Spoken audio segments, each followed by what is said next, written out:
Welcome to the Story Lab. I hope you enjoy this story. Let's begin. The garage door creaked open as I pulled in after another long day at the shop. Shutting off the engine, I sat for a moment, enjoying the quiet. The house lights were on, warm and inviting. Home sweet home. As I stepped inside, the smell of lasagna hit me. My stomach growled. Dad's home. Lily's voice rang out. She came barreling down the hallway, pigtails flying. I scooped her up, twirling her around. There's my ballet star. How was practice? She giggled. I gotta be in the front row today. That's my girl. I set her down, ruffling her hair. Where's your brother? Video games, Lily said, rolling her eyes. As usual. I chuckled. Well, let's see if we can pry him away for dinner. Lorraine appeared in the kitchen doorway, wiping her hands on a dish towel. Welcome home, honey. She gave me a quick peck on the cheek. Dinner's almost ready. Smells amazing, I said, wrapping an arm around her waist. What would I do without you? She laughed. Starve, probably. How was work? Same old, same old. Oil changes, tire rotations, one transmission rebuild. I loosened my tie. Nothing Max and I couldn't handle. Jake's voice carried from the living room. Dad, you're home. Come see. I'm about to beat my high score.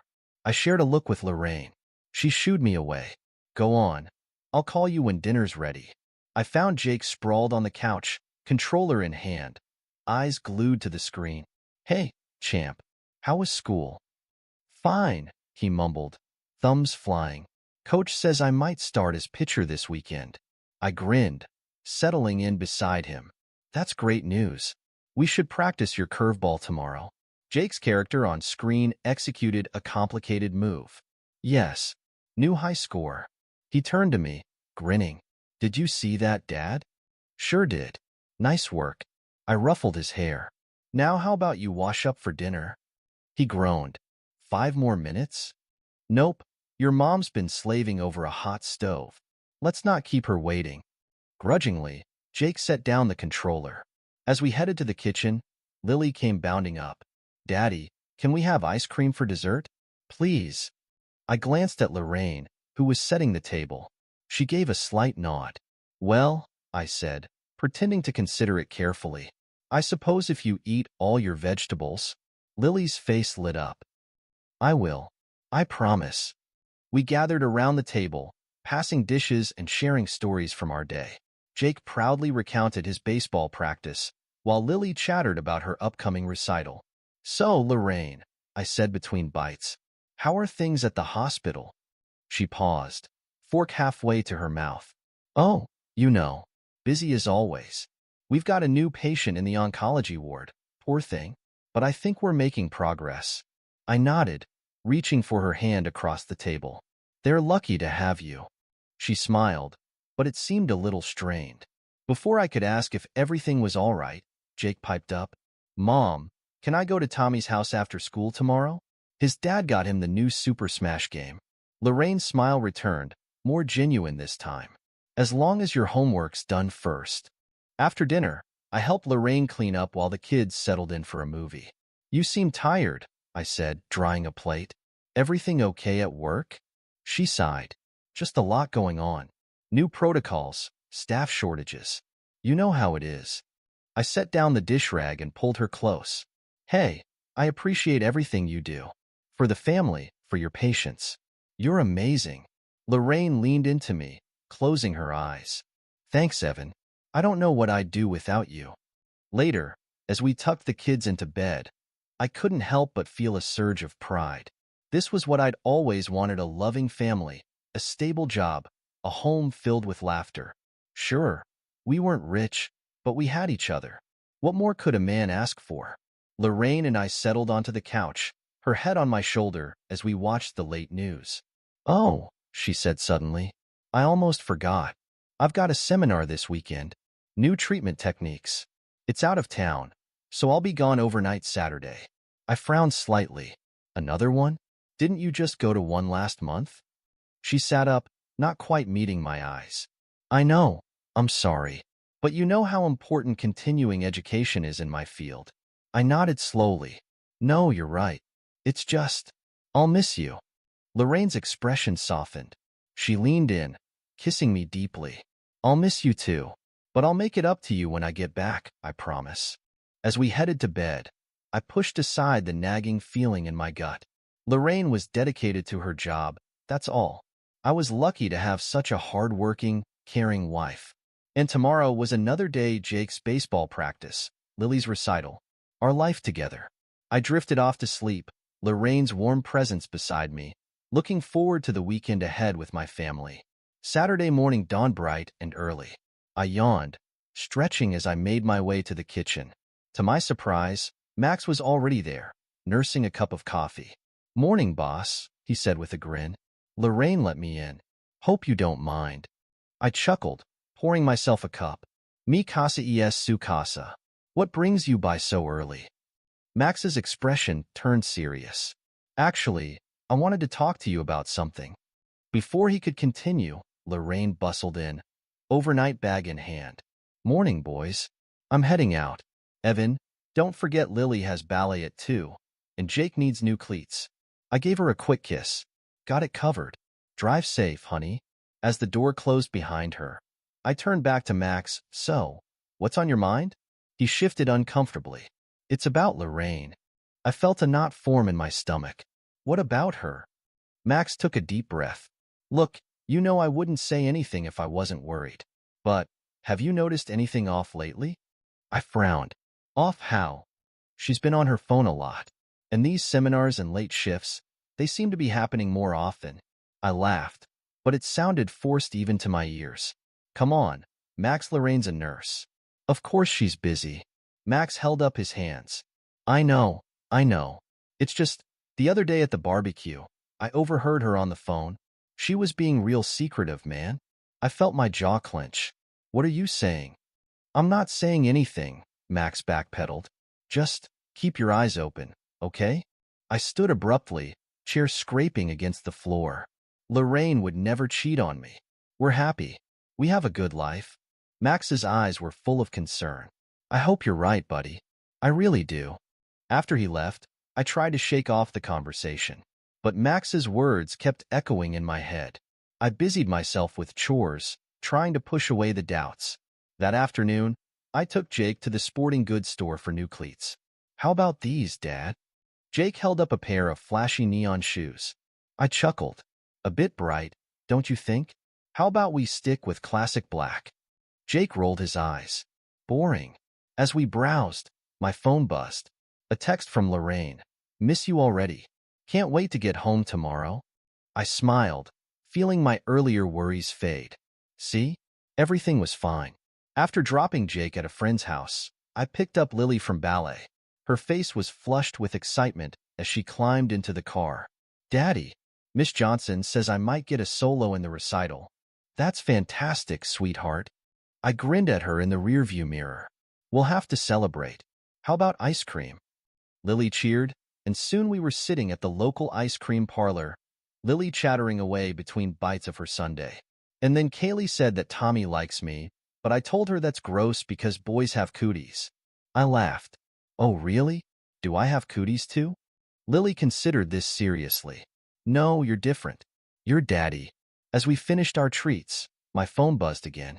Another text from Lorraine. "Seminar running late. Might not be back until Monday. So sorry." I frowned, a familiar unease settling in my stomach. "What's wrong, Daddy?" Lily asked, chocolate smeared around her mouth. I forced a smile. "Nothing, sweetie. Just a message from Mom. She might be gone an extra day." Lily's face fell. "But she promised to help me practice my routine tomorrow." "I know, honey, but you know how important Mom's job is. Tell you what, I'll help you practice instead." Lily brightened. "Really? You'll wear a tutu and everything?" I laughed, pushing aside my concerns. "Let's not get carried away, but I'll do my best." That night, after putting the kids to bed, I found myself restless. Max's words kept replaying in my mind. I picked up Lorraine's tablet, intending to watch a movie to distract myself. As I unlocked the screen, a message notification popped up. Without thinking, I tapped it. My heart stopped. "Can't wait to see you again. Same place." The sender was listed only as G. I stared at the screen, my mind racing. It could be innocent, a coworker, a patient's family member. But deep down, I knew. My hands shaking, I set the tablet down. What was I going to do? Confront her? Wait and see? I barely slept that night, tossing and turning. By morning, I'd made up my mind. I needed proof. One way or another, I had to know the truth. Monday morning, I called the shop. Max? Yeah, I'm not feeling great. Think you can handle things today? Max's voice was concerned. Sure, boss. Everything okay? I swallowed hard. I hope so. I'll let you know. I waited until the kids were off to school, then got in my car. My heart pounded as I dialed Lorraine's number. Hey, honey. Her voice was cheery. I'm just wrapping up here. Should be home in a few hours. I took a deep breath. Actually, I was thinking of surprising you. Where exactly is this seminar? There was a pause. Too long. Oh, it's at the Marriott downtown. But you don't have to. Nonsense. I cut her off. I'll meet you for lunch. See you soon. I hung up before she could protest. My hands gripped the steering wheel so tight my knuckles turned white. Please, I thought. Please let there be an explanation for all this. But as I pulled into the Marriott parking lot, I knew in my gut what I would find. And my world was about to shatter. The Marriott loomed before me, a towering monument to my crumbling trust. I parked across the street, heart pounding. What was I doing here? Part of me wanted to turn around, go home, pretend everything was fine. But I couldn't. I had to know. I watched the entrance, my palms sweaty on the steering wheel. Minutes ticked by, each one an eternity. Then I saw her. Lorraine stepped out of the hotel, but she wasn't alone. A man was with her, tall, dark-haired, his hand on the small of her back. They were laughing about something. My vision blurred. This couldn't be happening. I fumbled for my phone, hands shaking as I snapped a few pictures. The man, Greg, I assumed, leaned in close, whispering something in Lorraine's ear. She giggled, playfully swatting his chest. Ball rose in my throat. How long had this been going on? How many seminars had really been rendezvous with this homewrecker? They climbed into a sleek sports car, I guessed, and drove off. Without thinking, I followed. The drive was a blur. My mind raced, replaying every late night, every weekend away. How could I have been so blind? They pulled into a seedy motel on the outskirts of town. I parked across the street, watching as they got a room key and disappeared inside. For a long moment, I sat there, numb. Part of me wanted to storm in there, confront them both. But what would that accomplish? No, I needed to be smart about this. I took more pictures of their car in the lot, the motel sign, the room number, evidence. For the divorce lawyers. For custody. God, the kids. How was I going to tell them? Hours passed. I alternated between rage and despair. How could she do this to us? To our family? Finally, as the sun began to set, they emerged. Lorraine's hair was mussed, her clothes wrinkled. They shared a passionate kiss before parting ways. I immediately took their photo. I waited until Greg's car was out of sight before starting my own engine. I knew I should go home, face Lorraine, but I couldn't. Not yet. Instead, I found myself pulling into Max's driveway. He opened the door, took one look at my face, and ushered me inside. It's true, I choked out. You were right. Max's expression was a mix of sympathy and anger. Ah, hell. I'm so sorry, man. He poured us both a stiff drink. What are you going to do? I stared into the amber liquid. I don't know. Divorce, I guess. But the kids. Max clasped my shoulder. We'll figure it out. You're not alone in this. We talked late into the night. Max suggested counseling, trying to work things out. But my mind was made up. There was no coming back from this betrayal. It was past midnight when I finally made my way home. The house was dark, quiet. I stood in the driveway, staring at the facade of our perfect life. Inside, Lorraine was asleep on the couch. She stirred as I entered, blinking groggily. Evan, where have you been? I was worried. I looked at her, really looked at her. The woman I'd loved, trusted, built a life with. And now, we need to talk, I said, my voice cold. Lorraine sat up, suddenly alert. What's wrong? I pulled out my phone, showing her the photos. Her face drained of color. Evan, I was just... Don't. My voice was sharp. Don't you dare say anything. Tears welled in her eyes. I'm so sorry. It didn't mean anything, I swear. I laughed bitterly. Didn't mean anything? You threw away our marriage, our family, for something that didn't mean anything? She reached for me, but I stepped back. Please, Evan.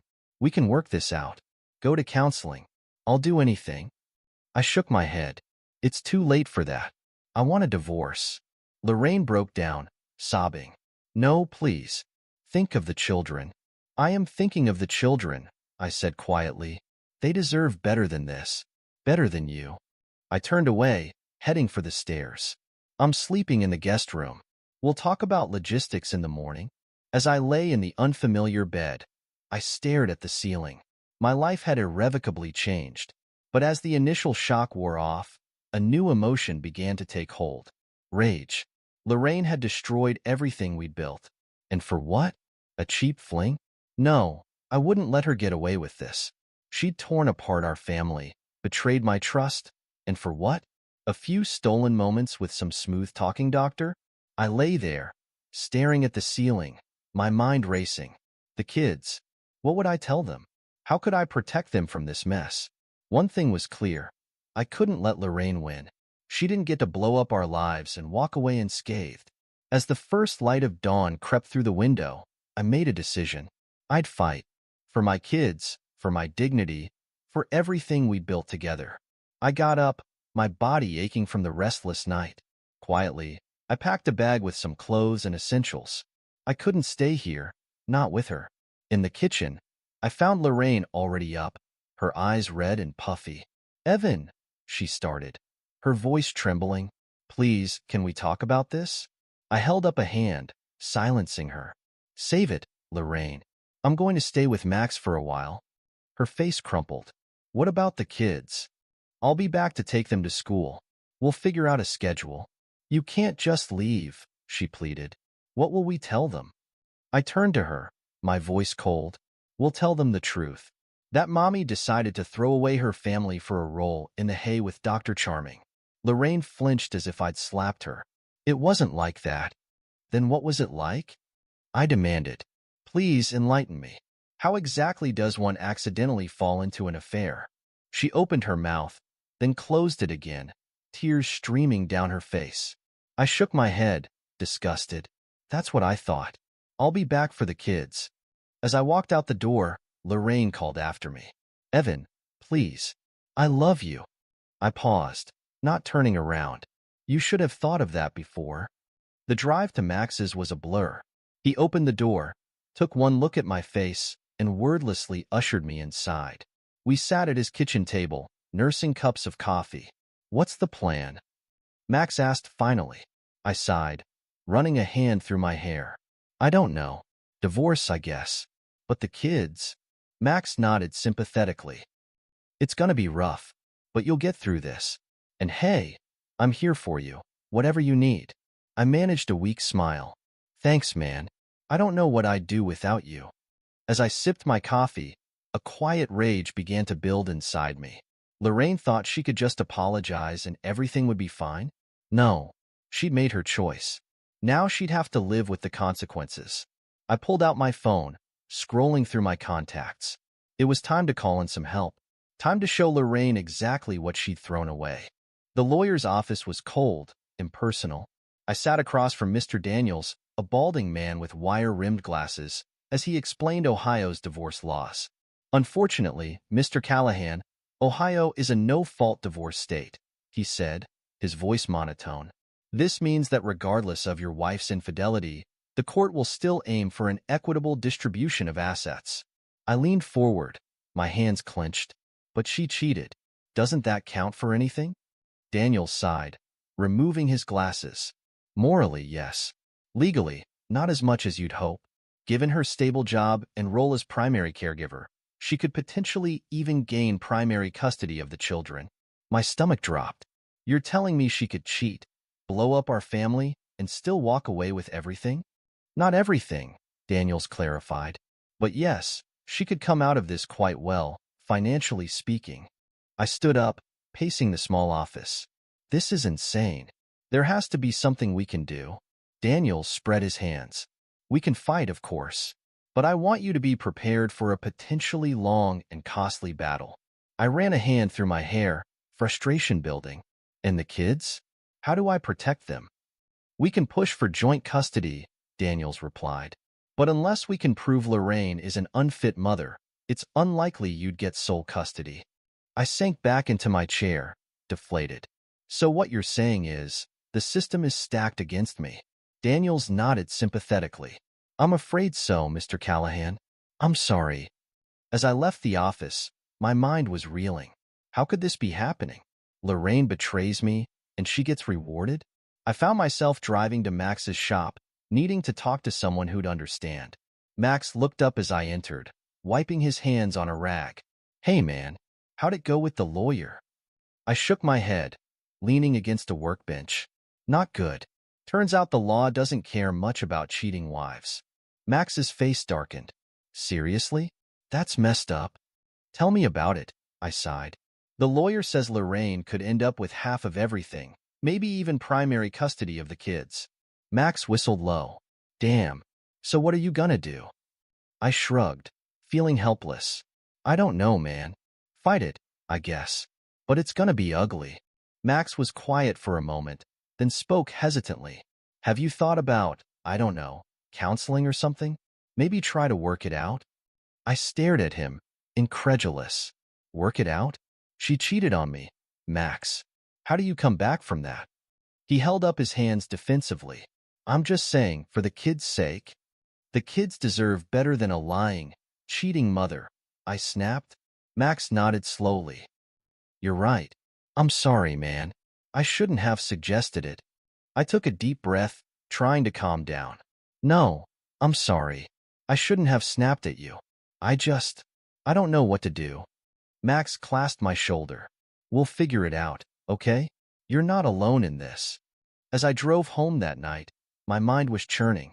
The law wouldn't help me. Reconciliation was out of the question. There had to be another way. I pulled into the driveway, steeling myself for another confrontation with Lorraine. As I entered the house, I heard her voice from the kitchen. Evan, is that you? I found her at the table, surrounded by papers. She looked up, her eyes red-rimmed. Where were you? She asked. I've been trying to call. I ignored her question. What's all this? She gestured at the papers. I've been looking at apartments. I thought, maybe it would be better if I moved out for a while. I laughed bitterly. Oh, now you want to leave? Little late for that, isn't it? Lorraine flinched. Evan, please. I know I messed up, but can't we at least try to be civil? For the kids. I leaned against the doorframe, crossing my arms. Civil? You want me to be civil after what you did? She stood up, her voice pleading. I made a mistake. A terrible, horrible mistake. But our marriage, our family, it has to be worth fighting for. I shook my head, my voice cold. You should have thought of that before you jumped into bed with Greg. Lorraine's face crumpled. It wasn't like that. It just happened. Things don't just happen, Lorraine. I spat. You made a choice. And now we all have to live with it. She reached for me, but I stepped back. Don't. Just don't. As I turned to leave, Lorraine called out, her voice breaking. What about the kids? What are we going to tell them? I paused, not looking back. We'll tell them the truth. That sometimes, people make choices that hurt the ones they love. I headed upstairs, my resolve hardening with each step. Lorraine had made her choice. Now it was time to make mine. As I lay in bed that night, staring at the ceiling, I knew one thing for certain. Traditional justice wouldn't cut it. If I wanted to protect my kids, my future, I'd have to take matters into my own hands. I reached for my phone, scrolling through my contacts. My finger hovered over a name I hadn't called in years. Derek. My brother had always had my back, even when we drifted apart. If anyone could help me now, it was him. I hit call, my heart pounding as the phone rang. Hello? Derek's gruff voice answered.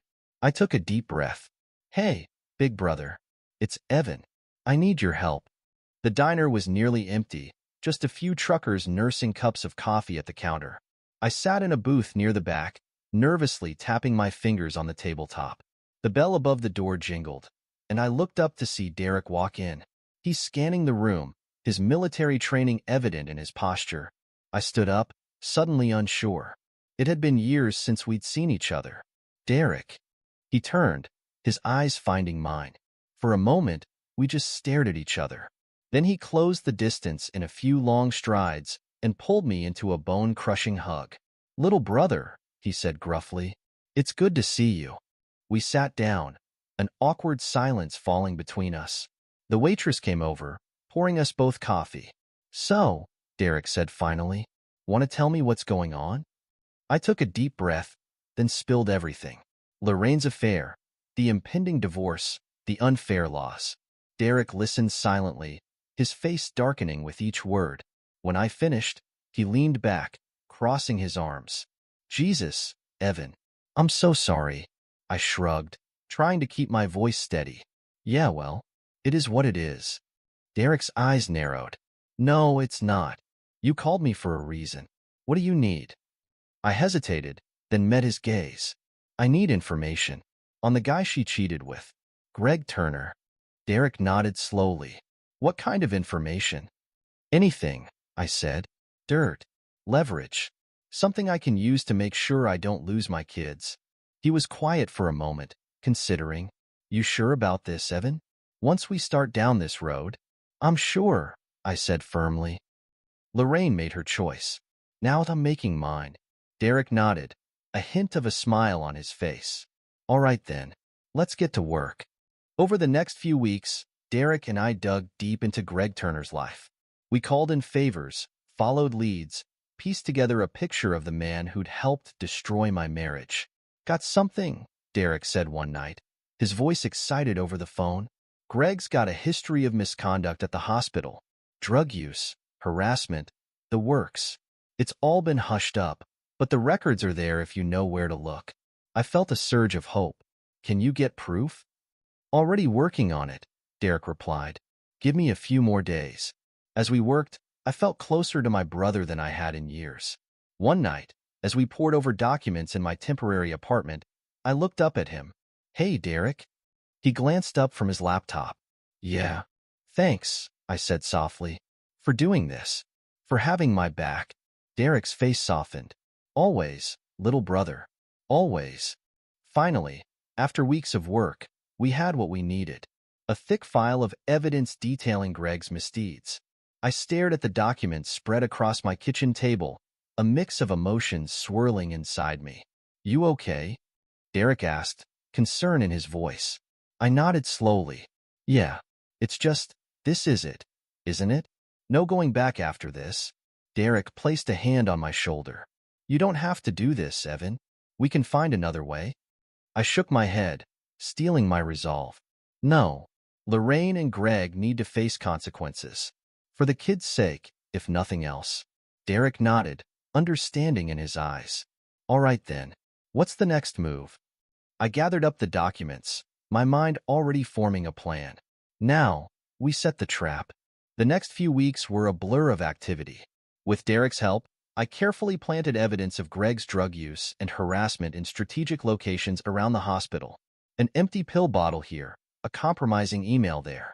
All the while, I maintained a facade of normalcy at home. Lorraine and I danced around each other, our conversations stilted and formal. One night, as I tucked Lily into bed, she looked up at me with big, worried eyes. "Daddy, are you and Mommy getting a divorce?" My heart clenched. I sat on the edge of her bed, stroking her hair. "Why do you ask that, sweetie?" She sniffled.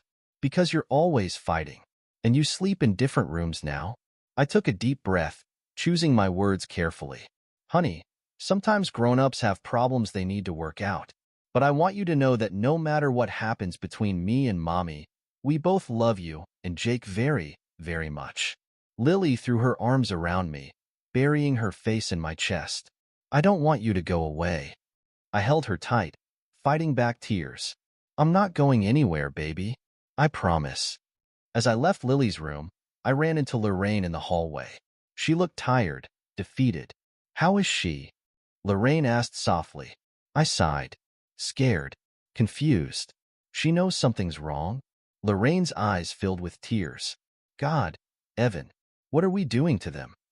For a moment, I felt a pang of doubt. Was I doing the right thing? Then I remembered the motel, Greg's hands on my wife, and my resolve hardened. We're not doing anything, I said coldly. This is all on you. Lorraine flinched as if I'd slapped her. Without another word, I brushed past her and headed to the guest room.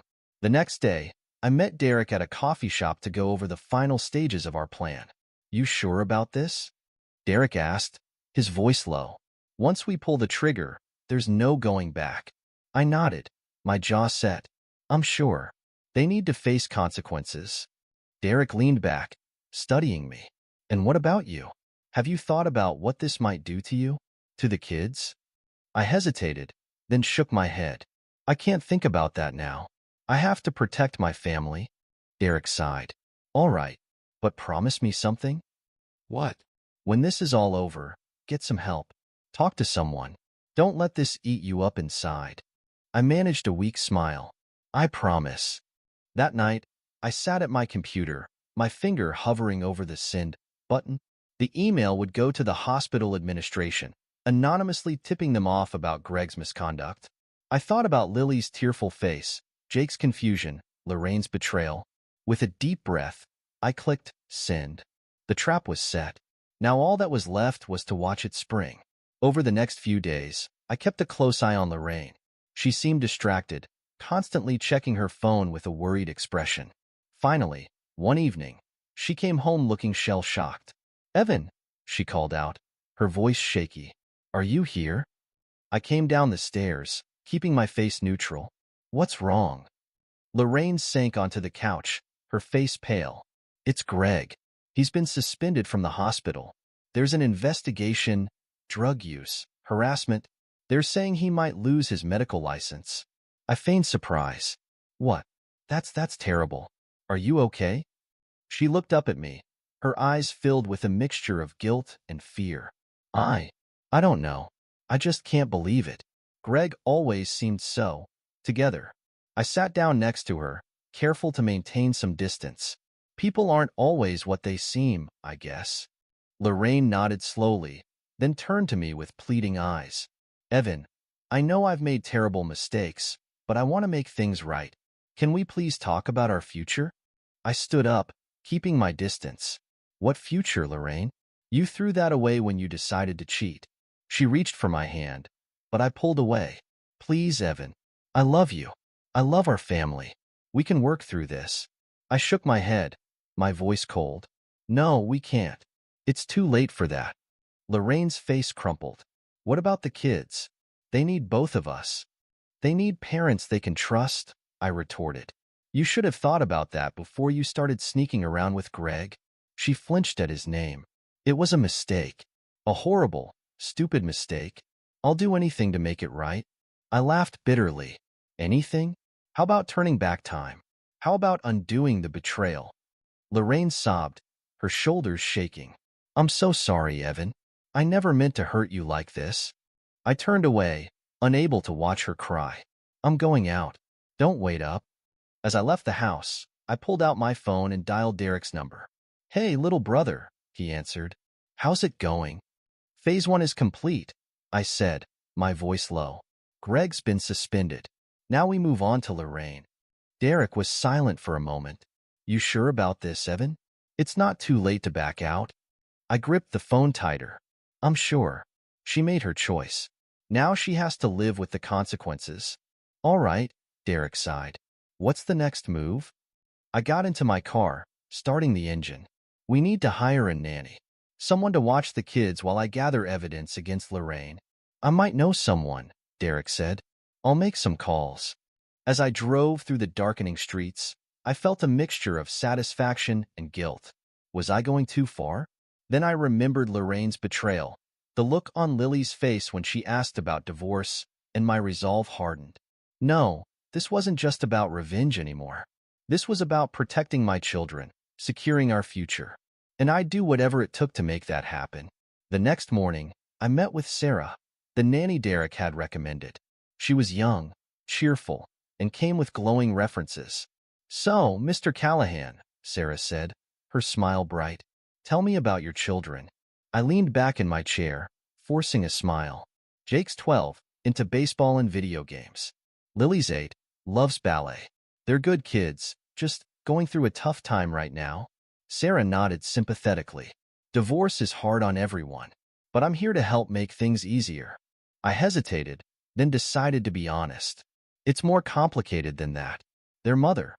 She's not always reliable.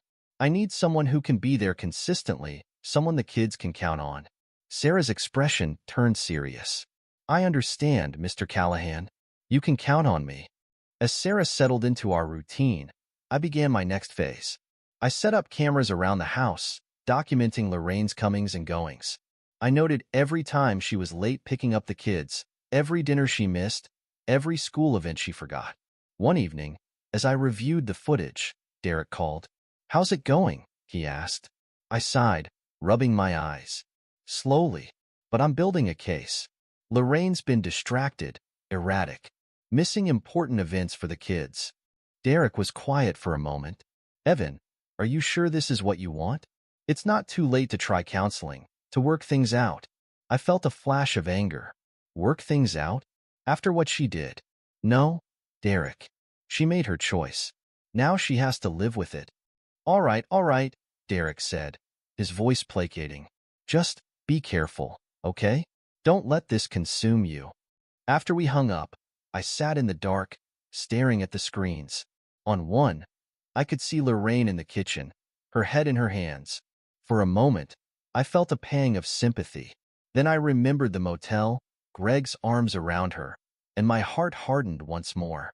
The next morning, I met with my lawyer, presenting the evidence I'd gathered against Lorraine after I discovered her affair. Mr. Daniels whistled as he flipped through the file. "This is comprehensive, Mr. Callahan. Documented neglect, erratic behavior. Combined with the affair, we have a strong case for full custody." I leaned forward. "And the assets?" Daniels nodded. "Given the circumstances, we can argue for a more favorable distribution. It won't be easy, but with this evidence, we have a fighting chance." As I left the office, I felt a mixture of triumph and unease. Was I going too far? Then I remembered Lorraine's betrayal, the pain in my children's eyes, and my resolve hardened. The divorce proceedings were brutal. Lorraine fought back, accusing me of setting her up, of manipulating the situation. But in the end, the evidence was too overwhelming. The judge looked stern as he delivered his verdict. "In light of the evidence presented, I'm granting Mr. Callahan full custody of the minor children, with Mrs. Callahan allowed supervised visitation." Lorraine gasped, her face pale. "No, please. You can't take my children." The judge continued, unmoved. "Furthermore, given Mrs. Callahan's infidelity and neglect, the court orders an uneven distribution of assets in Mr. Callahan's favor." As we left the courtroom, Lorraine grabbed my arm. "How could you do this to me? To our family?" I pulled away, my voice cold. "I didn't do this, Lorraine. You did. When you decided to cheat." Her face crumpled. "I made a mistake. A terrible mistake. But they're my children too." "You should have thought of that before," I said, walking away. That night, as I tucked the kids into bed, Lily looked up at me with tear-filled eyes. "Daddy, why can't Mommy live with us anymore?" My heart clenched. I sat on the edge of her bed, stroking her hair. "Sometimes, sweetheart, grown-ups make choices that hurt the people they love. Mommy made some bad choices, and now we all have to deal with the consequences." Lily sniffled. "But I miss her." I pulled her close, fighting back my own tears. "I know, baby. I know." As I left Lily's room, I found Jake waiting in the hallway. "Dad," he said, his voice small, "is this my fault? Did Mom leave because of me?" I knelt down, looking him in the eye. "No, Jake. Absolutely not. This is not your fault, or Lily's. This is about choices your mom made. Adult choices that have nothing to do with you kids." Jake nodded, but I could see the doubt in his eyes. As I hugged him goodnight, I felt a wave of guilt wash over me. Was I doing the right thing? Or was I letting my anger and hurt destroy my family? But it was too late for doubts now. The wheels were in motion, and there was no going back. I had one last plan in mind, to destroy Greg. The cafe was quiet, just a few patrons nursing their afternoon coffees. I sat in a corner booth, my hands wrapped around a mug, waiting. The bell over the door jingled, and a woman walked in. She was attractive, well-dressed, with a nervous energy about her. Her eyes scanned the room, landing on me. I stood as she approached. "Christina? I'm Evan Callahan." She nodded, sliding into the booth across from me. "Thank you for meeting me. I'm still not sure why I'm here." I took a deep breath. "I have some information about your husband, Greg. Information I think you need to hear." Christina's face tightened. "What kind of information?" "Before I tell you," I said carefully, "I want you to know that I'm not doing this out of malice. But I believe you deserve the truth." She leaned forward, her voice low. "Just tell me, Mr. Callahan." I pulled out a file, sliding it across the table. "Greg has been having an affair with my wife, Lorraine." Christina's face went pale. She opened the file with shaking hands, gasping as she saw the photos inside. "No," she whispered. "This can't be true." I reached out, touching her hand gently. "I'm sorry, Christina. I wish it wasn't." She looked up at me, tears in her eyes. "How long have you known?" "A few months," I admitted. "I've been gathering evidence, not just of the affair, but of Greg's other activities." Christina's eyes widened. "So you were behind getting Greg fired. What VE you got?" I hesitated, then pushed on. "Drug use, harassment at the hospital. It's all in there." She flipped through the file, her face a mixture of shock and disgust. "Oh God, I had no idea. How could I not have known before?" I shook my head. "Don't blame yourself. Greg was very good at hiding things." Christina closed the file, her jaw set.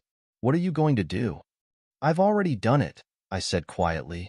"The hospital knows. Greg's been fired, as you know. My divorce from Lorraine is almost final." She nodded slowly. "And now you're telling me." "You deserve to know the truth," I said. "What you do with it is up to you." Christina stood abruptly.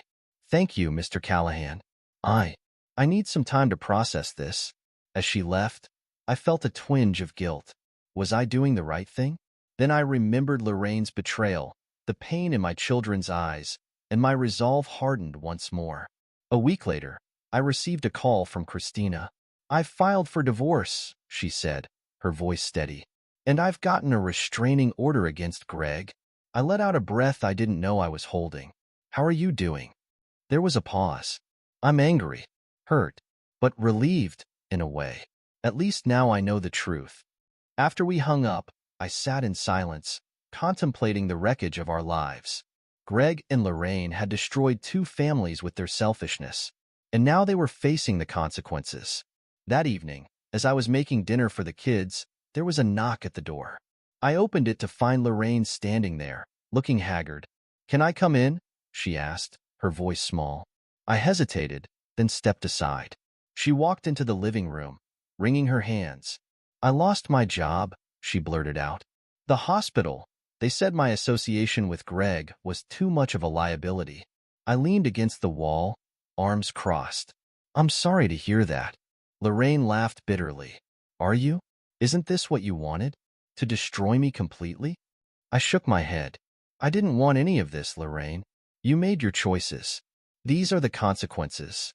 She sank onto the couch, her head in her hands. "What am I going to do? I've lost everything. My job, my home, my children." For a moment, I felt a pang of sympathy. Then I remembered her betrayal, and my heart hardened.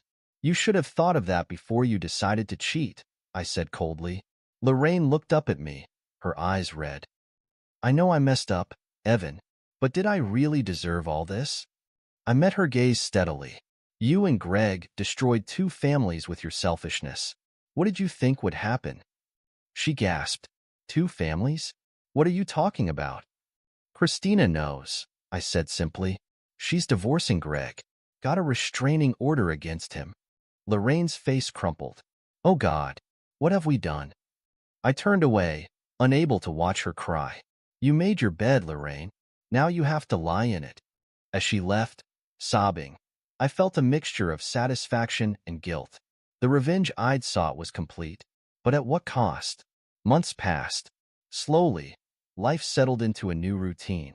The kids adjusted to life without Lorraine, though there were still tough moments. One Saturday morning, as I was making pancakes, Jake wandered into the kitchen. "Hey, Dad," he said hesitantly. "Can I ask you something?" I flipped a pancake, trying to keep my voice casual. "Sure, buddy. What's up?" Jake fidgeted with the hem of his shirt. Do you think Mom will ever come back? Like, to live with us?" I set down the spatula, turning to face him. "Jake, come here." He approached, and I knelt down to his level. "Your mom loves you very much. But sometimes, when grown-ups make certain choices, it changes things in ways that can't be undone. Your mom and I can't live together anymore, but that doesn't change how much we both love you and Lily." Jake nodded, his eyes welling up. "I miss her sometimes." I pulled him into a hug. "I know, buddy. It's okay to miss her. And you'll still see her, just differently now." As Jake helped me finish the pancakes, I felt a mixture of love and guilt. Had I done the right thing? Or had my quest for revenge hurt my children in ways I hadn't anticipated? Later that day, Derek came over to help me with some yard work. As we raked leaves, he eyed me carefully. "How you holding up, little brother?" he asked. I shrugged. "Okay, I guess. The kids are adjusting. It's not easy, but we're getting there." Derek leaned on his rake. "And you? How are you really doing?" I paused, considering. Honestly, I'm not sure. Part of me feels satisfied, I guess. Lorraine and Greg faced consequences for what they did, but another part feels guilty. Derek finished. I nodded slowly. "Yeah, I wonder if I went too far. If I let my anger cloud my judgment." Derek put a hand on my shoulder. "You did what you thought was right to protect your kids, but maybe it's time to let go of that anger. For your sake and theirs." I looked over at Jake and Lily, playing in a pile of leaves. "You're right. It's time to focus on moving forward." Over the next few weeks, I made a conscious effort to rebuild. I reached out to old friends, started going to the gym again. I even agreed to have coffee with a coworker who'd been hinting at interest for months. One evening, as I was helping Lily with her homework, my phone buzzed. It was a text from Lorraine. "Can we talk? About the kids. Please." I hesitated, then replied. "Okay, coffee shop on Main, tomorrow at 2. The next day, I arrived at the cafe to find Lorraine already there. She looked tired, but more put together than the last time I'd seen her. "Thanks for meeting me," she said as I sat down. I nodded. "What did you want to talk about?" Lorraine took a deep breath. "I've been doing a lot of thinking. And therapy. I know I messed up, Evan, badly, but I want to try to make things right with the kids." I studied her face, looking for signs of deception. "How?" "I've got a new job," she said. "It's not much, but it's steady. I found a small apartment nearby. I want to be more present in their lives, if you'll let me." Part of me wanted to refuse, to keep her away from the children she'd hurt. But I thought of Jake asking if his mom would come back, of Lily's tears at bedtime. "Okay," I said finally. "We can try. But it's going to be on my terms, and the kids' needs come first." Lorraine's eyes filled with tears. "Thank you, Evan. I promise I won't let you down again." As I left the cafe, I felt a weight lift from my shoulders. The anger that had driven me for so long was beginning to fade, replaced by a cautious hope for the future. Weeks turned into months. Slowly, carefully, we established a new normal. Lorraine had supervised visits with the kids, gradually earning back their trust. I started dating again, taking it slow and always putting the children first. Derek became a constant presence in our lives, the uncle the kids adored and the brother I'd missed for so long. One sunny afternoon, as we watched Jake's baseball game, Derek turned to me. "You know, little brother, I'm proud of you." I raised an eyebrow. "For what?" He gestured to the field, where Jake was up to bat. "For this. For coming out the other side. For putting your kids first." I watched as Jake hit a solid double. His face lit up with joy. Lily cheered from the stands, her ballet tutu peeking out from under her brother's team jacket. "I couldn't have done it without you," I said quietly. Derek grinned, punching my arm lightly. "That's what big brothers are for." As we cheered Jake's run home, I felt a sense of peace settle over me. The past year had been a whirlwind of pain, anger, and revenge. But standing here, watching my son play ball, my daughter twirling in the stands, I knew we'd be okay. Life wasn't perfect. There were still tough days, moments when the pain of betrayal flared up, but I was learning to let go, to focus on the future rather than the past. That night, as I tucked Lily into bed, she looked up at me with sleepy eyes. "Daddy, are you happy?" I paused, considering her question carefully. "You know what, sweetheart? I think I am." Lily smiled, snuggling into her pillow. "Good, 'cause I'm happy too." As I closed her door, I felt a warmth in my chest. We'd been through hell, but we'd come out the other side, stronger, wiser, and ready to face whatever came next. I walked downstairs, where Derek was sprawled on the couch, flipping through channels. "Hey," he said, looking up. "Kids asleep?" I nodded, sinking into the armchair. "Yeah, finally." Derek muted the TV, studying my face. "You okay?" I thought about Lily's question, about the long road we'd traveled. "Yeah," I said slowly. "I think I am." Derek grinned. "Good, because I was thinking, maybe it's time you got back out there. I know this great woman at the gym."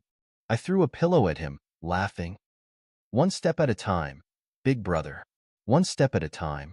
As we settled in to watch the game, I felt a sense of contentment wash over me. The future was uncertain, but for the first time in a long time, I was looking forward to it.